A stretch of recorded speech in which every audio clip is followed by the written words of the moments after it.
I'm just going to follow through with such things as I have been doing, as I implied. I basically had this sermon ready to go if it needed to be preached, so I will just continue on teaching through Matthew's Gospel as I have been. And of course, as I always do, I'll orient us in where we are. So here we're at, what I have called Matthew's final section. And we've been working through that for a while, section number 7. So basically chapters 26, 27, and 28. And here we see, as I have summarized these chapters, that Jesus, with a sovereign humility, is murdered on the cross for the forgiveness of our sins and is resurrected in victory to inherit God's kingdom. And in these sorts of things, we are very much studying the gospel in its very purest form. And so help us to give attention to these things. Let's be sure that we're very much focusing on Christ and the centerpiece of our salvation here. Well, we've come to a portion of all this, of course, that is very much intended, I think, as a vindication of Christ after his very humiliating arrest and trial. Again, we've seen him go through those things and be pretty terribly mistreated and his name slandered. And I think Matthew, before he gets on to the crucifixion, wants to show some detail about these things that very much pushes us in the other direction and reminds us that Jesus really is an innocent man and has, in fact, done nothing to deserve the treatment that he has had. And we've already studied how Jesus was somewhat vindicated through the denials of Peter and the remorse of Judas and the conduct of the priests and the elders. I've been through all of those things, and we have moved into the part of Jesus' trial where he is before the Roman governor, Pontius Pilate. And as I have said in the past, this is another episode that is going to in some way vindicate Jesus. So that is what we're studying today. Let's read the passage for today. And that passage is Matthew 27, verses 11 through 25, which we've read before, of course, but let's go ahead and read it again and see what is here in front of us. Now Jesus stood before the governor, and the governor questioned him, saying, "Are you the king of the Jews?" And Jesus said to him, "You have said it." And while he was being accused by the chief priests and the elders, he did not answer. And Pilate said to him, "Do you not hear how many things they testify against you?" And he did not answer him with regard to even a single charge, so the governor was quite amazed. Now at the feast, the governor was accustomed to release for the people any one prisoner whom they wanted. By the way, that feast is Passover, which we've commented on before, but just so you know, it's Passover. At that time, they were holding a notorious prisoner called Barabbas. So when the people gathered together, Pilate said to them, "Whom do you want me to release for you, Barabbas or Jesus, who is called Christ?" For he knew that because of envy they had handed him over. While he was sitting on the judgment seat, his wife sent him a message saying, "Have nothing to do with that righteous man, for last night I suffered greatly in a dream because of him." But the chief priests and the elders persuaded the crowds to ask for Barabbas and to put Jesus to death. But the governor said to them, "Which of the two do you want me to release for you?" And they said, "Barabbas." Pilate said to them, "What then should I do with Jesus, who is called Christ?" And they all said, "Crucify him." And he said, "Why? What evil has he done?" But they kept shouting all the more, saying, "Crucify him." When Pilate saw that he was accomplishing nothing, but rather that a riot was starting, he took water and washed his hands in front of the crowd, saying, "I am innocent of this man's blood. See to that yourselves." And all the people said, "His blood shall be on us and on our children." Well, as I said last time, I have 4 sermons planned out for this passage because there's a lot here to talk about. And last time, I gave you the background information we know about Pilate, and I suggested how we might understand Pilate's conduct toward Jesus in light of the rest of his career as governor. That was kind of the big, ugly history lesson, but nonetheless, some Christians have found it helpful to consider those things, and so I wanted to teach about them, and so I did.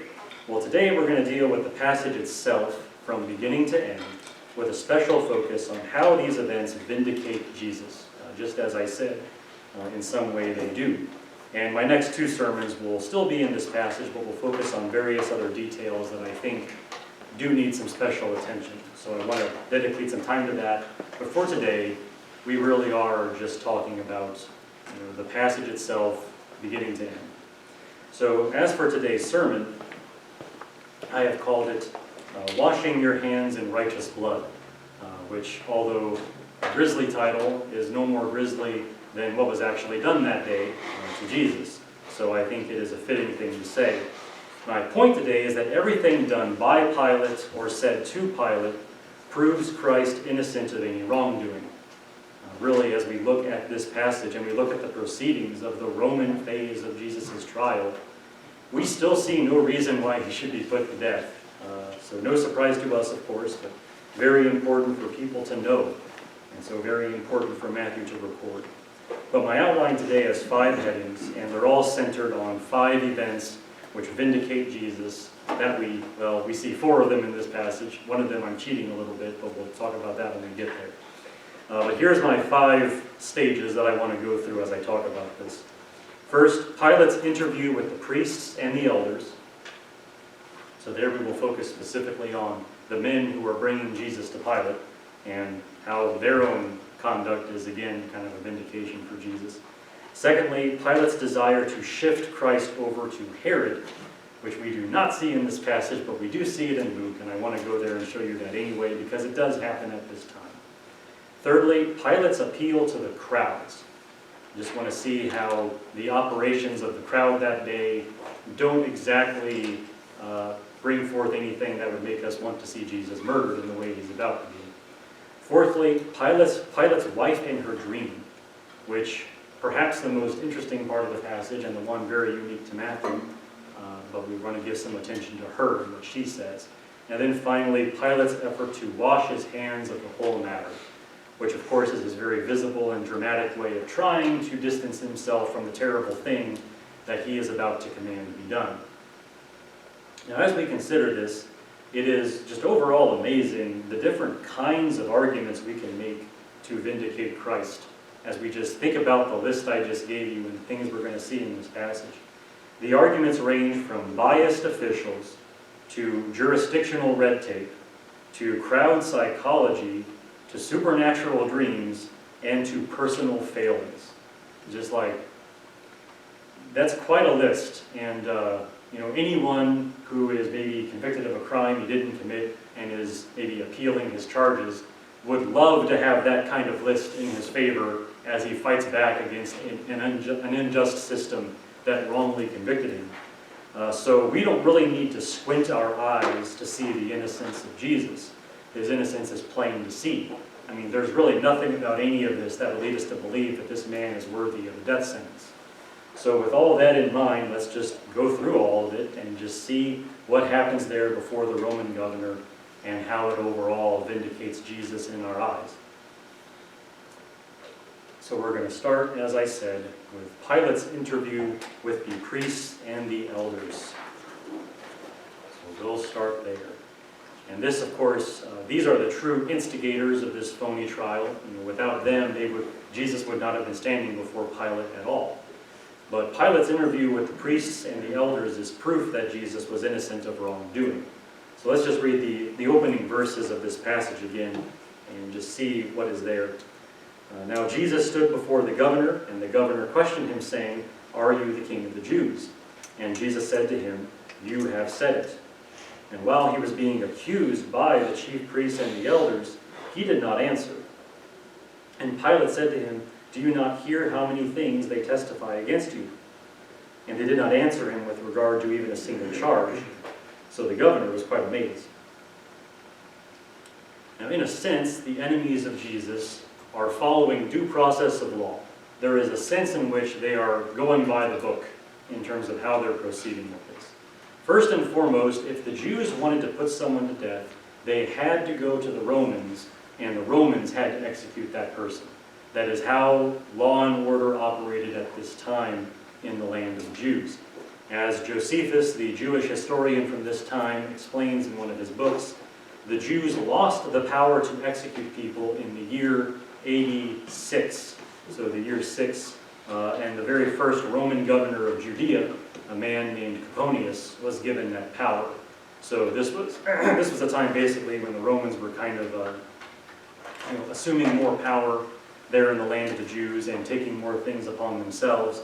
And at that time, they said, okay, you no longer have the power to execute people.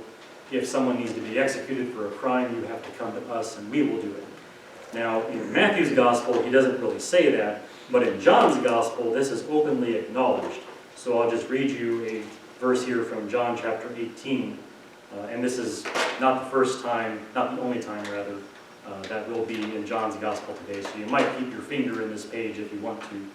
But John chapter 18 verses 31 through 32 says this. So Pilate said to them, and this is him talking to the chief priests and the elders, Pilate said to them, "Take him yourself and judge him according to your law." And the Jews said to him, "We are not permitted to put anyone to death," to fulfill the word which Jesus spoke, signifying by what kind of death he was about to die. So there, John's gospel openly acknowledges that the Jews do not have the power anymore to execute people. Plenty of things in the law of Moses are, crimes punishable by death, but they can't do that anymore due to their Roman overlords. Also, it's worth noting that the Romans did consider any claim to kingship to be a crime. They are very, very protective about that. Romans did not like the idea of kingship at all, for the most part, and they certainly didn't like it when someone in their empire is claiming to be a king. To claim to be a king of any nation under Roman control without the express endorsement of Rome was treason. And they are viewed as someone very much lifting himself up against the emperor, which they cannot abide. Now, on the one hand, Christ has admitted to the Jerusalem High Court that he is the Messiah, the King of the Jews. We saw that in the previous chapter during the Jewish phase of Jesus' trial. That charge of kingship is indeed the primary charge being brought against Jesus, which is why Pilate asks about that in this passage. He says, "Are you the King of the Jews?" So that shows you what the chief priests and the elders are frontlining in their charges against Jesus. However, we have also seen that Jesus has defined what he meant by being the Messiah, and that he was claiming a heavenly kingdom. We also saw that when we were studying chapter 26, and we saw exactly how Jesus answered them and the scriptures that he quoted at that time. So of course the enemies of Jesus have left out this detail because they want Jesus to seem like an actual threat to the Roman government so that they can get him killed. So they're leaving out all the spiritual stuff implied by what Jesus was saying, so they can just say, well, he's claiming to be our king, and you Romans don't like kings, so please kill him for us. That's basically all they're doing. So overall, it looks like they're following the rules here, but only at a very surface level. They really are keeping some stuff in the background that isn't really conducive to what they're trying to do, because they really want to see Jesus executed. Meanwhile, as all this is happening, there are three details that either indicate to Pilate that he has doubts about all of this, or which just in Pilate's own mind are good reason to doubt whether Jesus is actually worthy of being put to death. So three details here may be worthy of noting at this point in things. First of all, the one statement made by Jesus to Pilate is very strangely pointed. The one thing that Jesus actually says is a very unusual thing to say in this context. When Pilate asks, "Are you the King of the Jews?" Jesus responds just as he did to the similar question raised by the Jerusalem Supreme Court. He says, "You yourself have said it." And different Bible translations handle that different ways, but a good literal translation is, "You yourself have said it." So again, depends on your Bible translation, but that's basically the idea. Now, I have commented before on that form of reply, because we've seen Jesus say this twice before. Once was actually during his trial before the the Jerusalem Supreme Court. The other one was with Judas. Judas said, "Surely I'm not the one who's going to betray you." And Jesus said, "You yourself have said it." And when the Supreme Court of the Jews asked him, "Are you the Christ, the Son of God?" he says, "You yourself have said it." So we've seen this before. Now, I have commented before that the form of that response is meant to kind of prompt the person asking the question to examine himself. I likened it to the way that we sometimes might answer questions like, well, hey, you said it, not me. It's like, it indicates that the person who has raised the question is maybe feeling a little bit of doubt, a little bit of guilt maybe, and we're trying to maybe put things back onto that person's conscience. And Jesus does that to Pilate in this context. Now, in Pilate's case, he has only asked about the kingship of Jesus because that was an accusation brought by others. Right? I mean, the priests and the elders came in here with Jesus saying, hey, this man claims to be the king of the Jews. And that's all Pilate has. I mean, that's pretty much it. And Pilate has no reason to believe that or that Jesus has said that other than their accusation. Right? Now, at this time, I want to jump back over to John 18 because I feel like the way John records that, I feel like John actually deliberately unpacks the significance of this very brief exchange that we see between Pilate and Jesus in Matthew. So I feel like John gives us a little more detail. So I want to just read that. This is John 18, verses 33 through 35. So it says this, "Therefore Pilate entered again into the praetorium and summoned Jesus and said to him, 'Are you the king of the Jews?' And Jesus answered, 'Are you saying this on your own initiative, or did others tell you about me?' And Pilate answered, 'I am not a Jew, am I? Your own nation and the chief priests delivered you to me. What have you done?' And for the record, Jesus goes on to, let's go ahead and just read that, Noah. So, asking him, 'Are you the king of the Jews?' And Jesus answered, 'My kingdom is not of this world. If my kingdom were of this world, then my servants would be fighting so that I could not be handed over to the Jews. But as it is, my kingdom is not of this world or this realm.'" So again, Jesus, just like in Matthew 26, very much insisting that his kingdom is a very special kind of kingdom and not a threat to the Roman government, in other words. So John does give us more detail there. But again, I just want to point out that the way Jesus answers Pilate in Matthew is meant to get him thinking, why am I asking this question? I mean, what is really the deal here? Well, it's these chief priests and elders who have brought into me.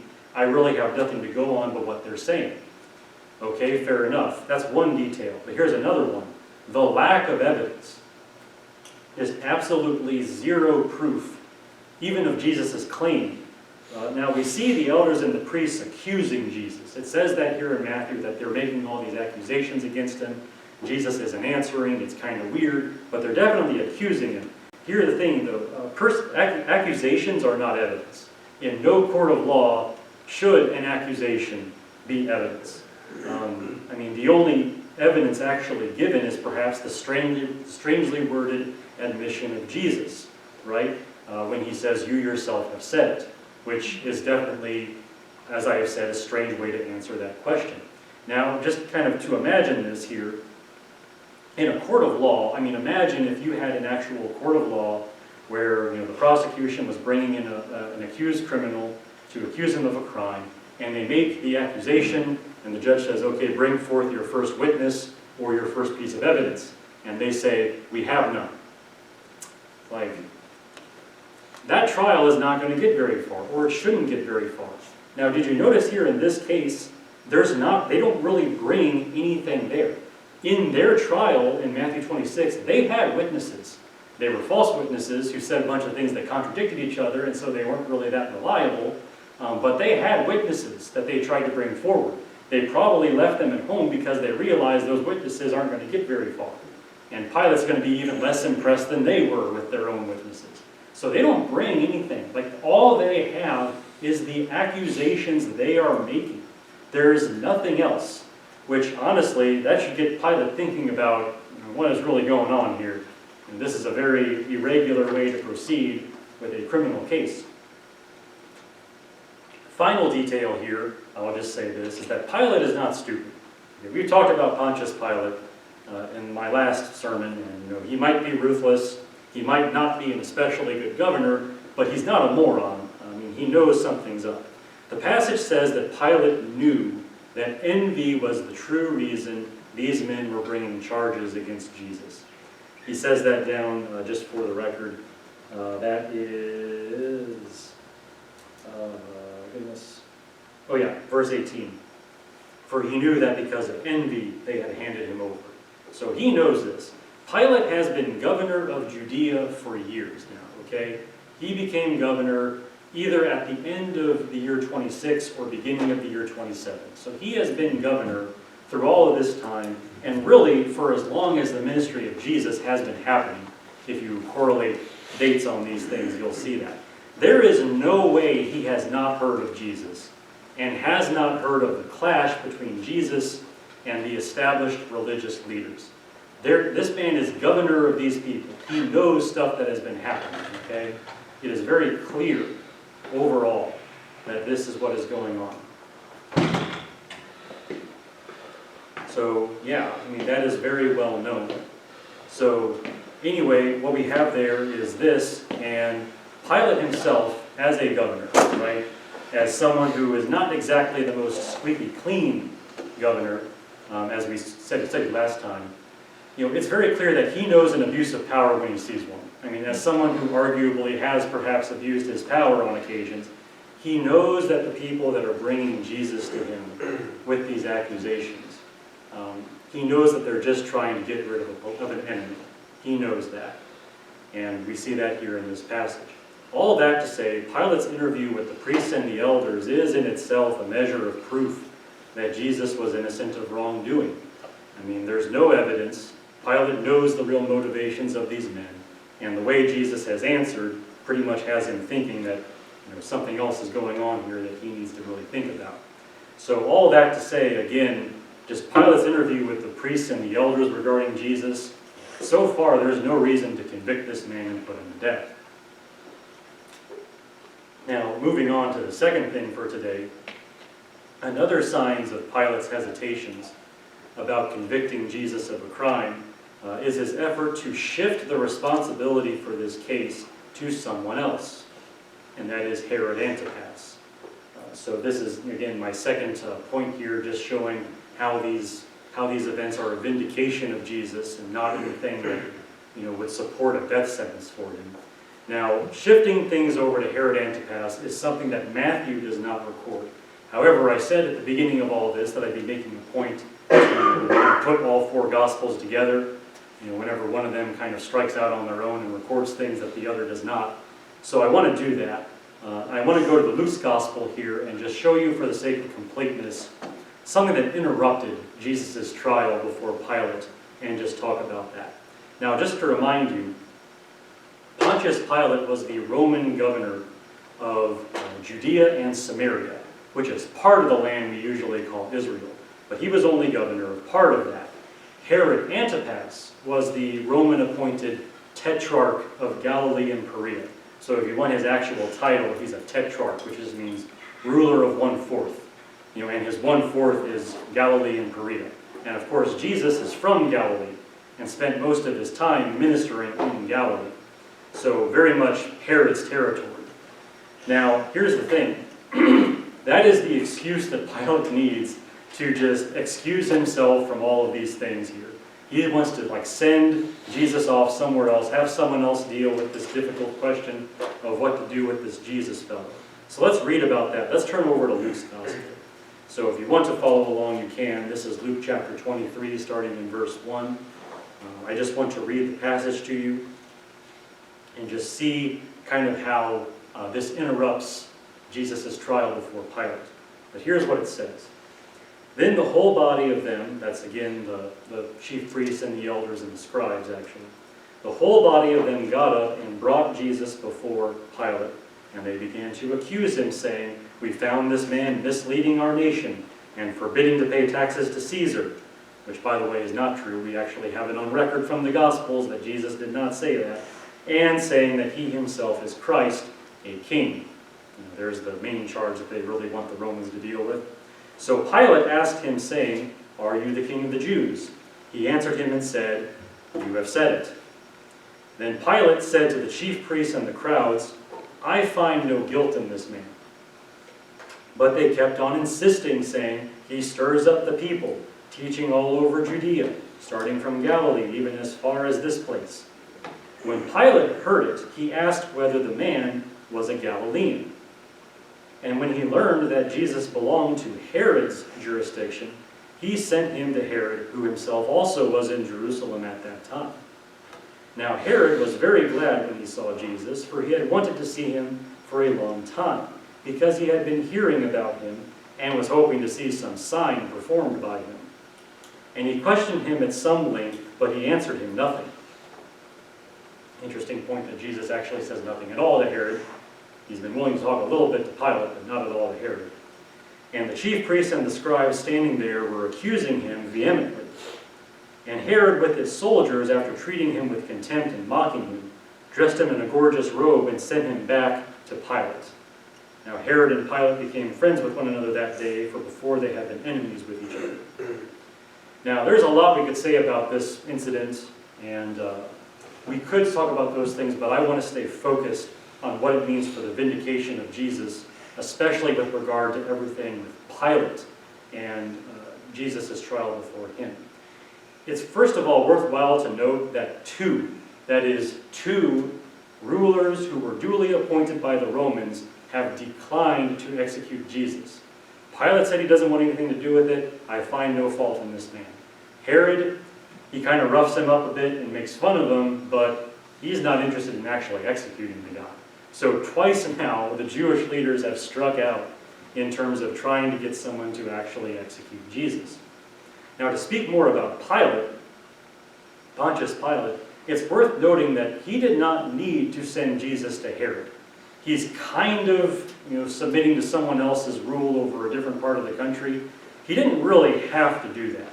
If Jesus had been, let's assume that's true, if Jesus had been challenging the authority of Rome, I don't think the emperor would have minded if Pilate stepped across a boundary to deal with the problem.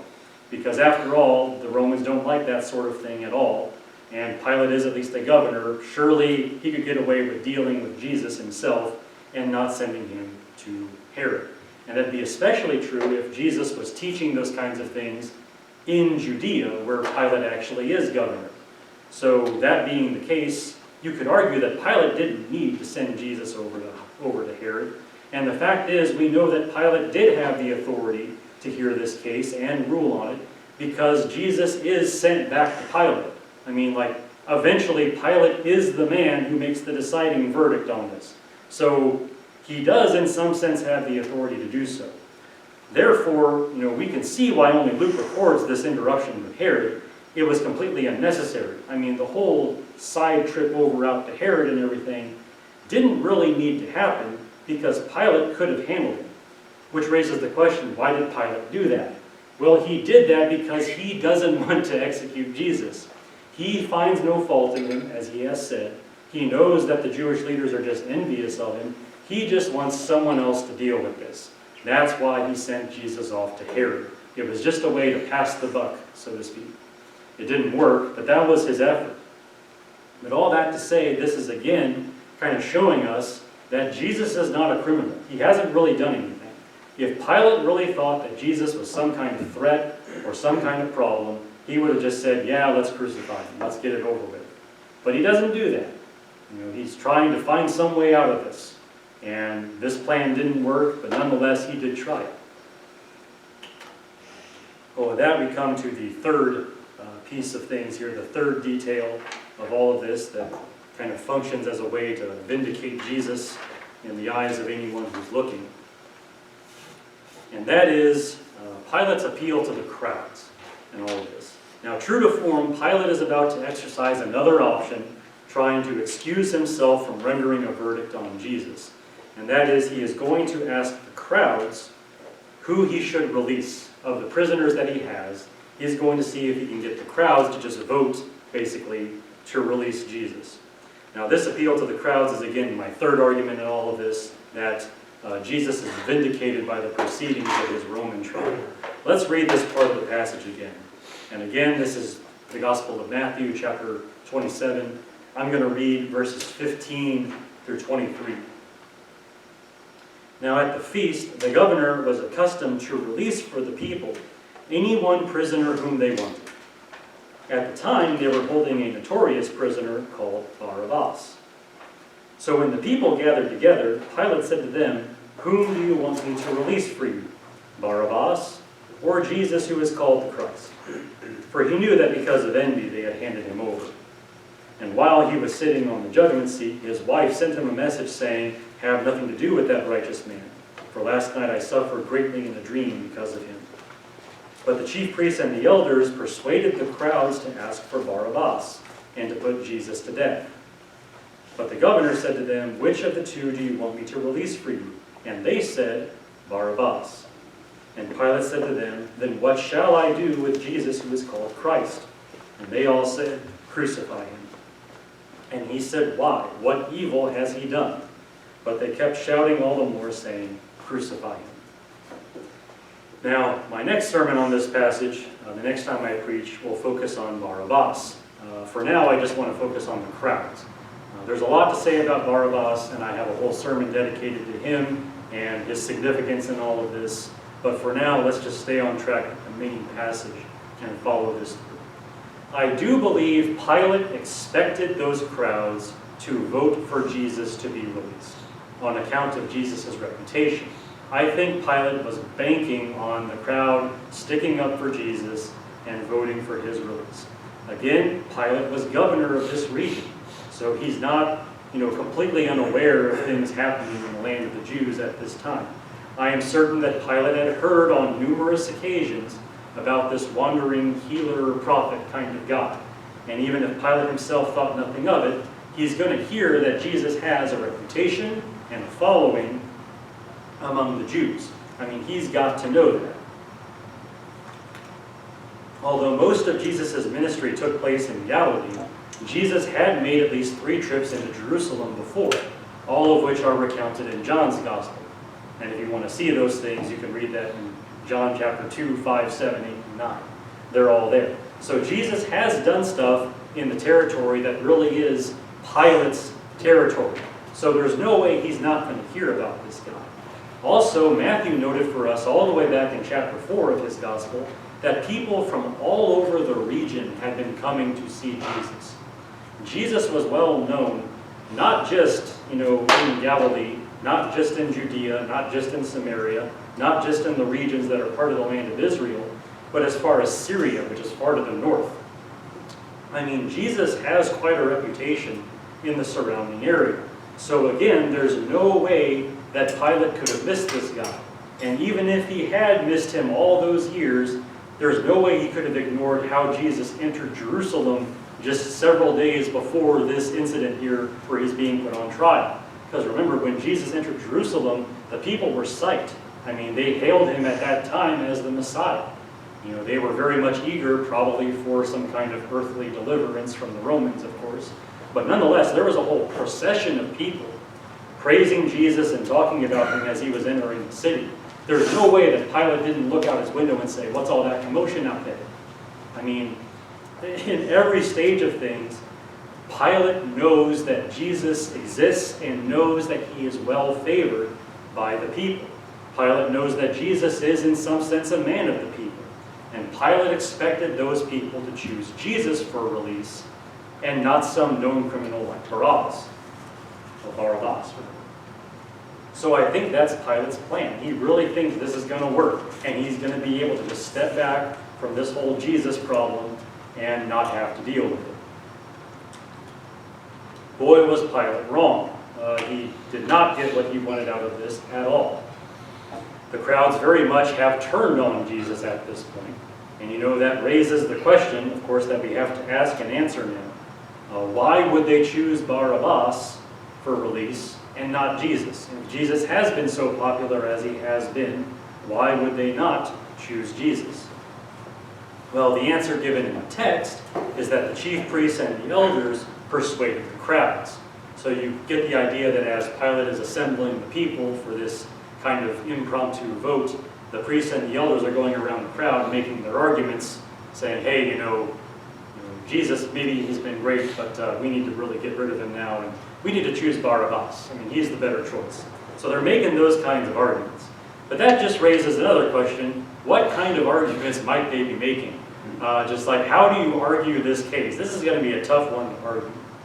Now, I do think, however, we can make some guesses. And I think it depends on who is in the crowd and what your background is, how you would deal with this whole thing with Jesus. For people in the crowd who were native to Jerusalem, actually there, who live in that city and are not just there for the feast of Passover, I think for them, there's a pretty easy way to argue this. As I mentioned earlier, Jesus was not often at Jerusalem. He did make trips to Jerusalem, and he has done things there, but he wasn't often there. When Jesus was in Jerusalem, he was always embroiled in some controversy. And if you were going to read John's Gospel, those chapters I mentioned to you, and see the kinds of things Jesus was doing in Jerusalem, they were very often far more argumentative than a lot of his time ministry in Galilee, for example, where people were just like bringing in people to be healed, and they were all happy to be healed, and Jesus is doing miracles and stuff, and Jesus actually has room to teach things. In Jerusalem, it's all kind of very, very confrontational. And so Jesus' reputation in Jerusalem is not going to be as good as it is perhaps in Galilee. I think it would be easier overall to convince the natives of Jerusalem that Jesus really was just a troublemaker. Because after all, very often when he was in Jerusalem, he kind of was stirring up trouble in the way he was going about things. And that's especially true since the elders and the priests, their leaders, are natives of Jerusalem. These are their leaders. So, you're very much listening to the people that rule over you on a day-to-day basis. You know this priest, you know these elders. To some degree, maybe you trust them. You're going to hear them out in what they say. And if they tell you that Jesus is the true troublemaker, maybe you're going to go along with that. People tend to follow the leader a lot of the times. And then throw in the fact that Jesus was a Galilean. And as we talked about, Galileans and Judeans didn't necessarily like each other, didn't really think well of each other. Galileans were regarded as being somewhat kind of like backwoods hicks, I guess you could say. They're going to say, oh, what, some guy from Galilee? Oh, we don't care about him. You can kind of see how that might come together to where they're really willing to choose Barabbas over Jesus. But what about people that are from Galilee? Because again, this is the Feast of the Passover. There are Jews from all over Israel there in the city right now. There are even Jews from out of the country there right now, based on the way things normally go. What about them? I mean, these have been the people that have mostly been the crowds following Jesus. How do you persuade them to turn your back on Jesus? How do you convince them to choose Barabbas over Jesus? Well, let's talk about this. The expectations for the Messiah. We've talked about this numerous times. A lot of Jews at that time, their idea of the Messiah, their idea of the Christ, was someone who was going to come and very much play the part of a military leader, lead them in some glorious revolution against the Romans, throw off Roman rule, become an independent nation again, and not just an independent nation, but the world's great superpower. That was the anticipation that so many Jews had about the Messiah. He's the guy who's going to lead us to victory and conquest and power and glory once again. Now, Jesus was popular because he was displaying a lot of supernatural power, and people could easily see how he would be the Messiah and maybe the one to lead them to that victory. But to see Jesus now in Roman custody and passively accepting Roman custody was enough perhaps to convince such people that Jesus was not really the Messiah. Maybe it's been some kind of show all this time. Maybe Jesus isn't the man we thought he was. After all, if he really was the Messiah, wouldn't he be smiting Pilate with thunderbolts by now, like something like that? Surely they have that kind of idea in their head. And to see Jesus just kind of going along with whatever judgment the Romans might pass on him probably is enough to get them turning back and saying, you know what, maybe Jesus wasn't the Messiah after all. Maybe we really should choose Barabbas and get rid of this Jesus guy because he's not the man we thought he was. Now, if you have any doubt about that, the person of Barabbas also is a factor in all of this. And again, I told you we would talk about him next time in more detail.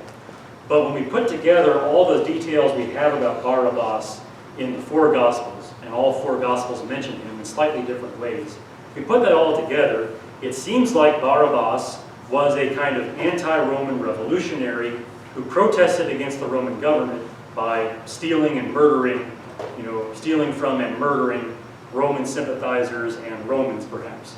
He's very much kind of like a Robin Hood figure. I'll show you all of that in detail next time, but for right now I'm just going to say it. And if that is true, Barabbas is going to be a more appealing figure to that crowd than Jesus, because Barabbas is a fighter. Barabbas is the kind of guy that actually stands against the oppression of the Romans in the way they want to see. So here's Jesus, who we thought was the Messiah, but now he's just kind of a prisoner of the Romans. But here's Barabbas. If he gets released, we know he'll fight.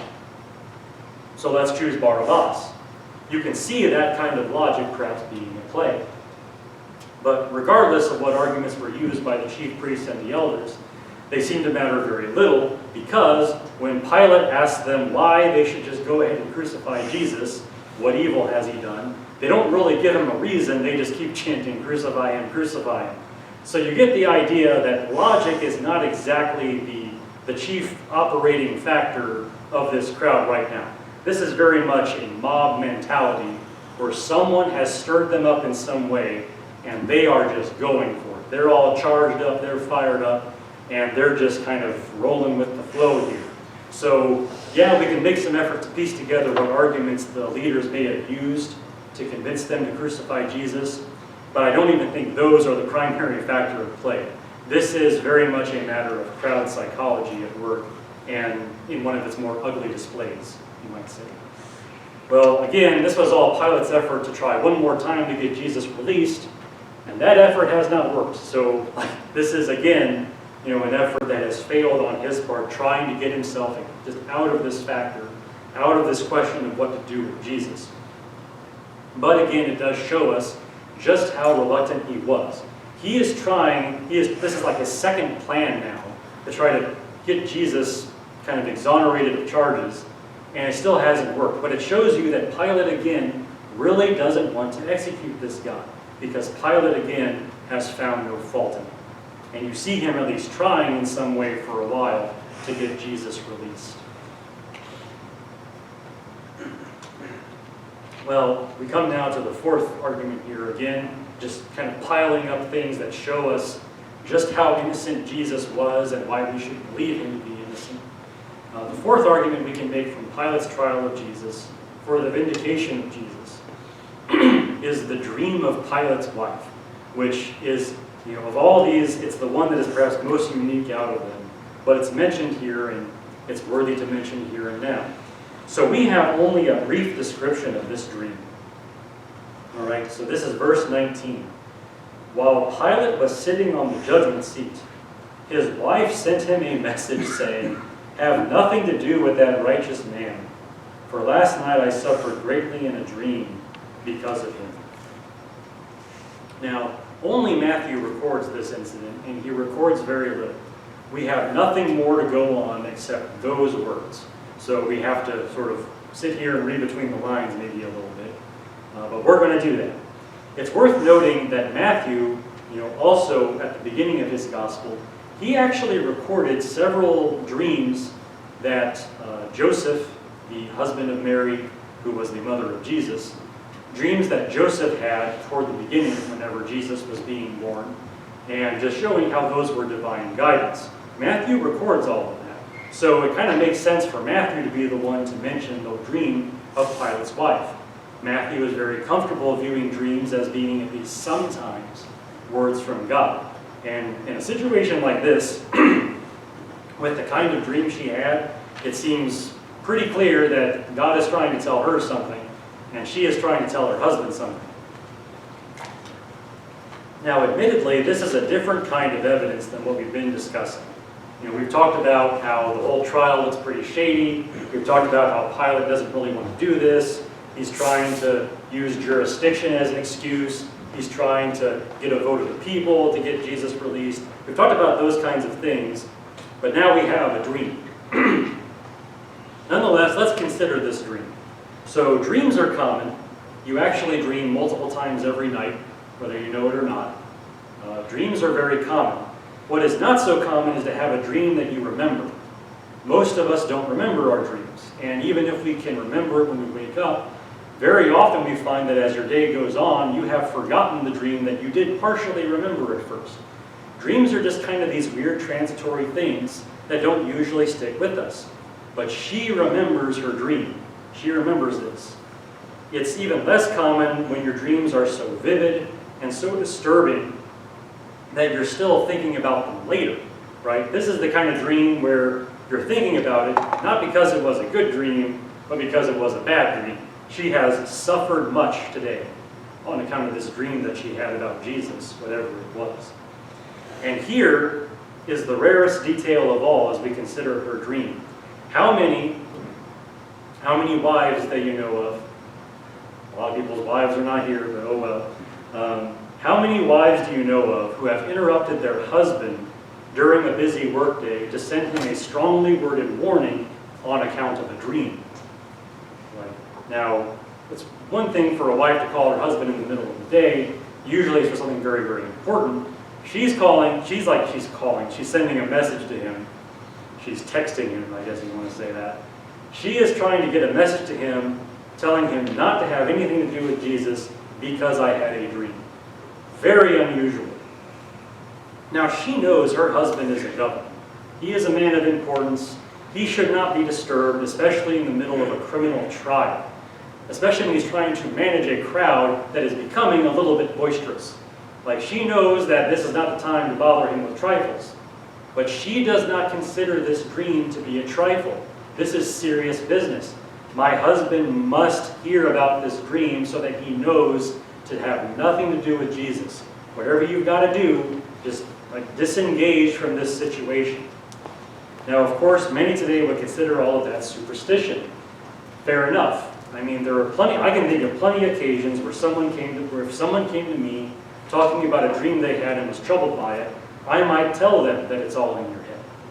But if you've had a dream like Pilate's wife's dream, if you have ever experienced that kind of thing and have been the person maybe saying, hey, look, I had this dream, don't sniff at this is important. If you've ever had such a dream, you might be a little more willing to go along with this and say, hey, that dream, it sounds like it's an important thing. It does happen. Stranger things have happened. And especially among Christians, I'm sure that you can search your memory and remember such occasions like that in your own experiences. But that's all we can say really about Pilate's wife and her dream. It's just kind of this weird warning that definitely comes out of nowhere, but seems significant to her, if to no one else. Now, we don't know anything more about Pilate's wife. Some early Christians said that eventually she became a Christian. And maybe that's true. And maybe she's our source for a lot of these details because there's a lot going on here that only an insider could have told the earliest Christians. Maybe that was her doing. Maybe we know about some of these things because of her. If her conscience was that sensitive and her mind that open, we can see her believing in Jesus and maybe joining the church in Jerusalem at some point. Who knows? But what we do know is that her dream is just another one of these weird markers where, as Pilate is going through all of this and considering what he is going to do, he now has one more reason to just say, you know what, let's just call Jesus innocent because he is, and be done with this and not have anything more to do with these crooked plans from the priests and the elders. He has one more reason to just bow out of all of this and let Jesus go and avoid this terrible crime that he is about to commit. Of course, that's not how this is going to go, but he does have another reason to view Jesus as innocent. So let's come to the finale of all of this and see what Pilate actually decides to do, how he decides to do it, and again, how it testifies to the innocence of Jesus. Pilate's effort to wash his hands of the whole matter is a strong sign that Jesus was innocent, and that Pilate knew Jesus was innocent of any wrongdoing. And of course, this is the thing people think about when they think about Pontius Pilate. Verse 24 here in Matthew. When Pilate saw that he was accomplishing nothing, but rather that a riot was starting, he took water and washed his hands in front of the crowd, saying, I am innocent of this man's blood. See to it yourselves. Now, a man who seeks to wash his hands of guilt knows that he is guilty. But guilty of what? What sort of thoughts are going through Pilate's mind? How, in his own mind, how is he thinking about all of this, even as he washes his hands of the guilt? What guilt is he trying to escape? Well, from the very beginning, Pilate has seen no reason to condemn Jesus. "I find no fault in him," is the other famous line from Pilate. Based on his wife's dream, he even has some reason to think that Jesus is righteous, or at least under some protection of some greater power who is trying to speak through dreams. And how a pagan Roman as Pilate was would understand that is more of a guess, but he has that reason to think twice about all of this. The problem is Roman governors had two jobs: collect the taxes and make sure those taxes keep coming. Again, that's like your primary duty as someone who is governing a province of the Roman Empire. Keep that money coming. The whole reason the Romans were conquering people is to get the wealth and the power that comes from it. So that's Pilate's job. And nothing gets in the way of that job, collecting Roman tax dollars, like riots and revolutions. They're messy businesses. They interrupt the tax flow. When people are rioting and rebelling, they're not paying their taxes. And Pilate is going to be worried about that because, again, that is his one job. Now, Pilate sees this crowd getting unruly, a riot forming, as Matthew says. And Pilate knows that he is about to fail in his duty. He is about to see one more incident in which he has failed to do the job that Roman governors are supposed to be doing. And for those of you that heard my last sermon on Pilate, you know that he already has some reason to believe he's on thin ice with the emperor as it is, because by this point, Pilate had messed up one too many times. So, for all those reasons, it's pretty much weighing on his mind right now that he needs to do something that is going to reestablish order and save him from a potentially career-ending and maybe even life-ending mistake that he is going to be making. So Pilate has a choice to make. He can officially clear Jesus of wrongdoing and see his own life and career end amidst the dust of a riot, or he can buy one more year of peace in Judea by selling his soul. That's his choice. And when you word it that way, it sounds like the choice is obvious, but of course Pilate is a very worldly individual and is not exactly thinking about this the same way that you and I would. Of course, we are Christians, we are for Jesus in all of this. Pilate decides to buy another season of peace, paying the price of an eternity of guilt to do that. He is going to keep the peace, but he's going to do that by doing the one thing that he has known he should not do, and that is hand Jesus over to death. But Pilate is nothing if not persistent, as we have seen so far, and he makes one last effort, kind of a dramatic one, to clear himself of any blame, and that is he washes his hands, which, after all that we have seen and all that we know, is a pretty shallow way to go about it. But when you think about it, it's all he has left, right? He's tried getting someone else to make the ruling. He's tried to get the crowds to get Jesus freed. He's tried this, he's tried that, nothing has worked. He's going to pull one more stunt to just try to make sure that the death of Jesus is not pinned to his name for the rest of history. It's not going to work, but he's going to do this one thing anyway. It's a bit theatrical, and it's completely in vain, but he washes his hands. Now, it is kind of a curious thing. Of all the things to do, of all the things to say, he gets a basin of water, washes his hands, and says, "My hands are clean of this man's blood, you deal with it." It's why that? Why go about it in that way? Well, you've got to remember, Pilate is governor, again, of Judea and Samaria. He rules over the land of the Jews. And Pilate would know that this people are in the habit of cleansing themselves of sin through ceremonial washings. If you've read the law of Moses once, you know that there are all kinds of rites in which they're kind of purging themselves of uncleanness or sin by washing themselves in some way. Pilate knows this and has seen that. And I think he is trying to convey what he views as his own innocence to this crowd in a way that they are going to understand. And in that regard, I want to read to you a passage from the law of Moses and just kind of apply it to this situation. This is going to be Deuteronomy 21, verses 1 through 9. It is perhaps the one passage that stands out to me as something that Pilate might have had in mind and that at least Jews in the crowd may have thought about as they see this happening. So here's what Deuteronomy 21 verses 1 through 9 says. If a slain person is found lying in the open country, in the land which the Lord your God gives you to possess, and it is not known who has struck him, then your elders and your judges shall go out and measure the distance to the cities which are around the slain one. It shall be that the city which is nearest to the slain man, that is the elders of that city, shall take a heifer of the herd, so a cow, which has not been worked and which has not pulled a yoke, and the elder of that city shall bring the heifer down to the valley with running water, which has not been plowed or sown, and shall break the heifer's neck there in the valley. Then the priests, the sons of Levi, shall come near, for the Lord your God has chosen them to serve him and to bless in the name of the Lord. And every dispute and every assault shall be settled by them. And all the elders of the city which are nearest to the slain man shall wash their hands over the heifer whose neck was broken in the valley. And they shall answer and say, Our hands did not shed this blood, nor did our eyes see it. Forgive your people Israel, whom you have redeemed, O Lord, and do not place the guilt of innocent blood in the midst of your people Israel. And the blood guiltiness shall be forgiven them. So you shall remove the guilt of innocent blood from your midst, when you do what is right in the eyes of the Lord. So basically, you find a dead body, you don't know who killed him, you have a sacrifice of the cow, you wash your hands and you pray to God, say, Lord, don't charge us with this innocent blood. And that's how you handle this person found dead, and you don't know what happened to this person.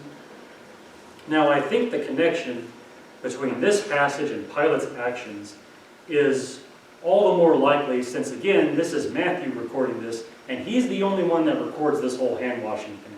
As iconic as it is, none of the other Gospels record this. This is just Matthew. And Matthew, of course, is the most Jewish of our four Gospels. And we've seen that all the way through Matthew. He's the one that deals most heavily in Jewish terms and Jewish arguments and things like that. So I think Matthew intends for us to think of this very much along those lines.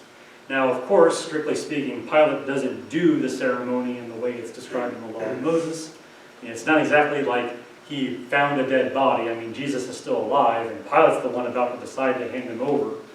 Nonetheless, I think Pilate has perhaps heard of this or seen this done, and he thinks, okay, if I want to exonerate myself as much as possible from any kind of future guilt, let's do this the Jewish way. I'm going to wash my hands of this and say, hey, like this isn't on me, this is on you. And that's his hope. And again, when you talk about it, it just sounds really stupid. I mean, it's ridiculous. I mean, he is the governor of this region. It is his decision to make. He can choose to release Jesus, whatever the consequences may be.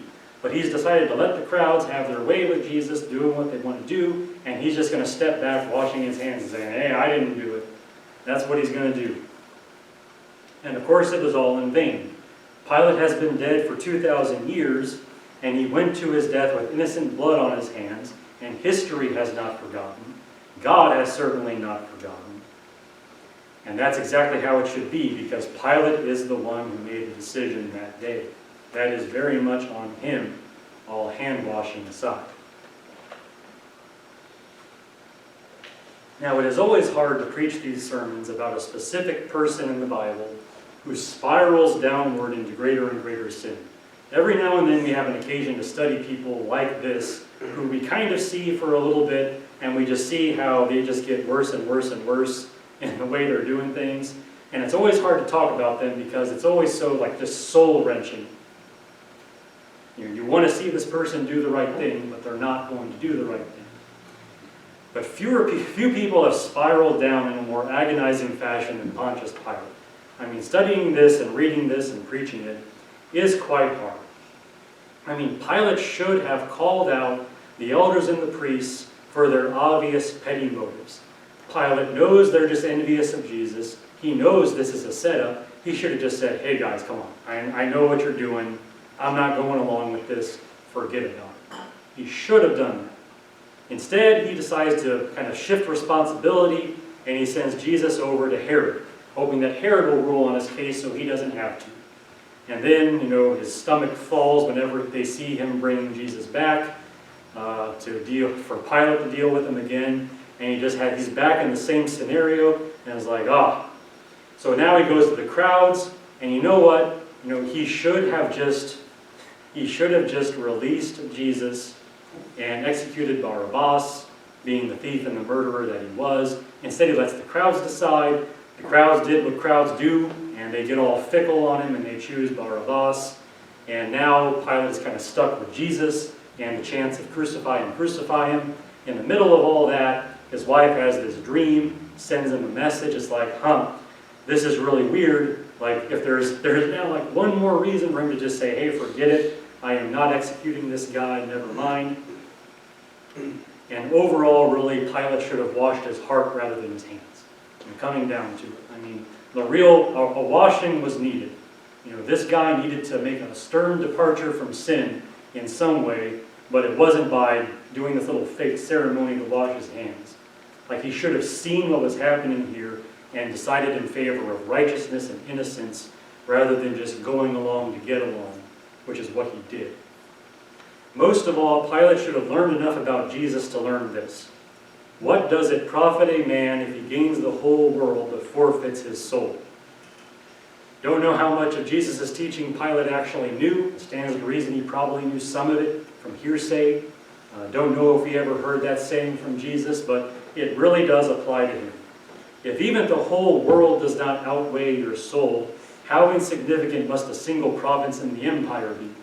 Yeah, Pilate's the governor. Yeah, he has a charge of responsibility. And yeah, sure, maybe he wants to keep on being governor. But that's not worth exchanging out your soul and doing something terrible like Pilate did. In Pilate's case, we might say, what does it profit a man if he gains one more year as governor but forfeits his soul? Well, now it just seems like it's even more clear what you ought to be doing. Take care of your soul, wash your heart and not your hands, and do the right thing. But of course, that's not how this turned out. And Pilate very much gave the order to have Jesus crucified. Even if he's trying to wash his hands of it, it does come back to him. And from all of that, we just see, just on down the line here, there's no reason for Jesus to be executed. The guy that eventually ended up giving the order to have him crucified is the guy who was there for a while trying to get him released. It is clear that Jesus was not worthy of that. And Matthew includes all of this as just a way to show that before we go on to the crucifixion and see that terrible scene, before any of that, Matthew wants to show us that there was nothing to these charges and Jesus really was a righteous man. Well, I've promised you 2 more sermons on this passage as I work my way through it. And my next 2 sermons, they're more concerned with some details. Next time I want to talk more about Barabbas because people always have questions about him. Who was he as far as we know, and what can we say about him? I have a lot to say about Barabbas, and I plan to do that in my next sermon. But for now, are there questions or comments about anything that I did say today that anyone wants to bring up before we dismiss from this time?